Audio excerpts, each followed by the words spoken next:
Nobody warned me that after 25, life wouldn't fall apart. That was the problem. I always thought that if I made the wrong choices, something bad would happen. Something obvious. Something loud enough to stop me. I thought mistakes came with consequences you could feel immediately. A breakdown. A failure. A moment where everything clearly went wrong. But after 25, nothing like that happens. Life doesn't crash. It keeps going. You still wake up. You still go to work. You still tell people you're fine. And because nothing breaks, you assume nothing is wrong. That's what nobody warned me about. After 25, life doesn't punish you for bad decisions. It lets you live with them, quietly, comfortably, long enough that one day you look back and realize time moved forward without asking if you were ready. After 25, something strange happens. The world gets quieter. Not calmer, not kinder, just quieter. People stop asking you what you want to be. They stop checking if you're okay with the direction you're going. They assume you've already decided. At some point, questions turn into expectations. You're expected to be stable, to be reasonable, to stop changing your mind. No one says it out loud, but you can feel it. You're rewarded for consistency, for predictability, for not disrupting the system. When you're younger, mistakes are tolerated, even encouraged. After 25, mistakes feel expensive, so you become careful. You choose options that don't raise eyebrows. You follow paths that make sense on paper. You avoid decisions that might require explanations. And slowly, without any big moment, your life starts narrowing. Not because you failed, but because you stopped experimenting. The scary part is, everyone around you seems to agree with this. Your family feels relieved. Your friends stop questioning your choices. Society stops paying attention. And silence can feel like approval. When no one challenges you, you assume you're doing fine. But what no one tells you is this. Silence doesn't mean you're on the right path. It just means you're not causing problems. After 25, life doesn't correct you anymore. It stops giving feedback. And without feedback, it's easy to mistake comfort for progress. It's easy to confuse stability with growth. That's how years pass without you ever feeling like something went wrong. Because nothing did. At least, nothing obvious. After 25, mistakes don't look like mistakes anymore. They stop being loud. They stop being obvious. They stop hurting right away. Instead, they look reasonable. They look like routines you repeat every day. They look like compromises you make for now. They look like decisions you keep postponing. You tell yourself it's temporary, that you'll deal with it later, that this isn't the right time, and nothing bad happens. That's what makes it confusing. You don't fail dramatically. You don't crash and burn. You don't get a clear signal telling you to stop. Life keeps working. You still have a job. You still show up to things. You still function. So you assume you're fine. But slowly, something shifts. You stop asking big questions.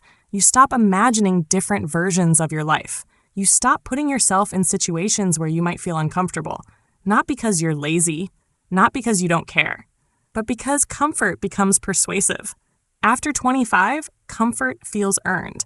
You tell yourself you've already struggled enough, that you deserve stability, that risking what you have would be irresponsible. So you choose what's familiar. You stay where you know the rules. You stick to what you're already good at. You avoid starting over. And every time you do that, your world gets a little smaller. Not in a dramatic way, in a practical one. You stop meeting people who challenge you. You stop learning things that make you feel stupid again. You stop doing anything that might expose how much you still don't know. Years pass like this, quietly, efficiently. From the outside, your life looks organized. From the inside, it feels unfinished, but not unfinished enough to force change. That's the trap. Because when pain is sharp, you run from it. When pain is dull, you adapt. You normalize it. You tell yourself this is just adulthood, that everyone feels this way, that wanting more is unrealistic. And because everyone else seems to be doing the same thing, your choices feel validated. No one warns you that this is how momentum disappears. Not all at once, but gradually. Until one day you realize it's been a long time since you last did something that scared you. And that realization doesn't come with panic. It comes with a quiet question you don't know how to answer. How did I end up here without ever choosing to? Nothing feels wrong. That's the strangest part. Your life isn't falling apart. You're not in crisis. You're not desperate for change. You're just, okay. You wake up, go through your day, come home, and do it again tomorrow. You handle your responsibilities. You meet expectations. You function. And because you function, you assume this must be enough. These are the years that pass the fastest, not because they're busy, but because they're predictable. Days blur together, weeks disappear. You stop marking time by experiences and start marking it by routines. You tell yourself you're being patient, that this phase has a purpose, that you're building something, even if you can't quite see it yet. But deep down, you stop asking where you're going. You only ask how to get through the week. You start measuring life in terms of efficiency, how smoothly things run, how few problems you have. You avoid disruption. You avoid uncertainty. You avoid anything that might force you to rethink your choices. And slowly, without noticing, your standards shift. You stop asking, does this excite me? You start asking, is this manageable? You stop asking, is this who I want to become? You start asking, can I tolerate this long term? And tolerance becomes the goal. The problem is, a tolerable life can still drain you. Not in a dramatic way, in a quiet, steady one. You feel tired, but you don't know why. You feel restless, but you don't know what you're missing. You scroll more. You distract yourself more. You look forward to weekends, then vacations, then the next break. And each time you tell yourself, I just need some rest. But rest doesn't fix it, because the exhaustion isn't physical. It's the exhaustion of living on autopilot, of making decisions based on what's easiest to maintain, not what's meaningful to pursue. Of realizing that time is moving, but you're not moving with it. And the scariest part? You don't talk about it. Because how do you complain when nothing is technically wrong? How do you explain dissatisfaction when your life looks fine from the outside? So you stay quiet. You tell yourself other people have it worse. You tell yourself to be grateful. You tell yourself this is just how adulthood feels. And maybe that's true. But maybe this is also the moment where most people quietly give up on becoming more. Not because they wanted to, but because no one warned them that fine can be a stopping point. Years can pass like this. Years where you don't fail, but you also don't expand. Years where you don't lose everything, but you slowly lose momentum. And by the time you notice, it's not because something broke. It's because you realize you've been standing still while calling it stability. The strange thing is, you don't notice when confidence starts disappearing. You don't wake up one morning and feel insecure. There's no clear moment where you suddenly doubt yourself. It fades quietly. At first, it's small. You hesitate a little longer before making decisions. You double-check things you already know how to do. You look for reassurance instead of trusting your first instinct.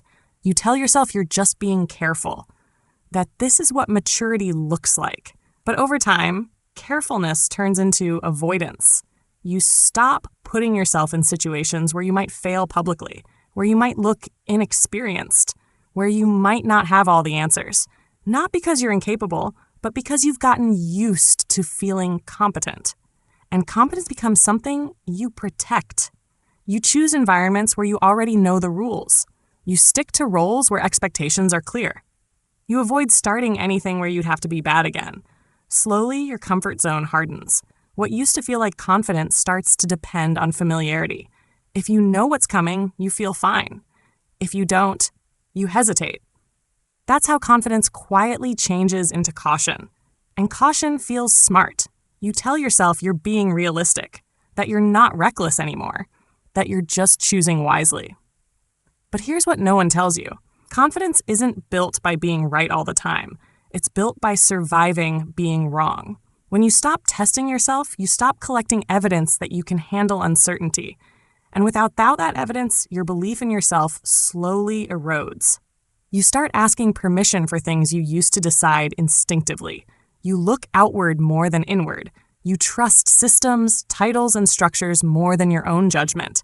And again, nothing dramatic happens. Your life still works, which makes it harder to notice that you're becoming more hesitant, more careful, more afraid of disrupting what you've built. One day you realize you're not scared of failing. You're scared of starting. Because starting means not knowing. Starting means being uncomfortable. Starting means risking the image you've maintained. And that fear doesn't feel like fear. It feels like practicality. It sounds like, now isn't the right time. I should wait until I'm more prepared. I can't afford to mess this up. Those thoughts sound responsible, but they all lead to the same place, staying exactly where you are. That's the real loss after 25. Not ambition, not opportunity. The belief that you could figure things out even if you didn't have a plan. The belief that you could adapt, that you could recover, that you could start again. And once that belief weakens, everything feels heavier. Decisions take longer. Risks feel larger. Time feels more expensive, not because you're weaker than before, but because you've forgotten how capable you actually are. Here's the truth most people don't want to hear. Playing it safe doesn't protect you from regret. It only delays it. When you fail early, at least you know what happened. There's a story, a lesson, a moment you can point to. But when you spend years choosing what's comfortable, there's no single mistake, just a slow accumulation of almosts. Almost tried, almost changed, almost left. And that kind of regret is heavier because it doesn't feel justified. You can't explain it easily. You can't complain without feeling ungrateful. You can't even fully name what's missing. You just feel it. In moments when you realize certain doors feel closed. In moments when starting over feels harder than it should. In moments when you wonder why you hesitate now in ways you never used to. The safe choice doesn't fail you immediately. It waits. It lets you build a life that works well enough to be difficult to walk away from. That's why safety is seductive. It removes urgency, and urgency is often what pushes people to grow. Without urgency, days blur. Years pass. You tell yourself there's still time, that you'll deal with it later, that things aren't bad enough yet. But not bad enough is a dangerous place to live. Because change rarely happens when things are tolerable. It happens when pain is sharp or when awareness finally catches up with time. And for many people, that awareness comes much later than they expected. I don't think turning 25 ruins your life. I think it's the age where life stops correcting you automatically. After that, nothing forces you to change. Nothing pushes you to rethink your direction. Nothing tells you when you've stayed somewhere too long. And that's the real danger. Not making the wrong choice, but making a choice that's comfortable enough to live with for years. I don't share this because I have everything figured out. I share it because I wish someone had said this out loud earlier. Because losing slowly is much harder to notice than failing fast. And if any part of this feels familiar, it doesn't mean you're broken. It just means awareness is finally catching up with time. What you do with that awareness is still your choice.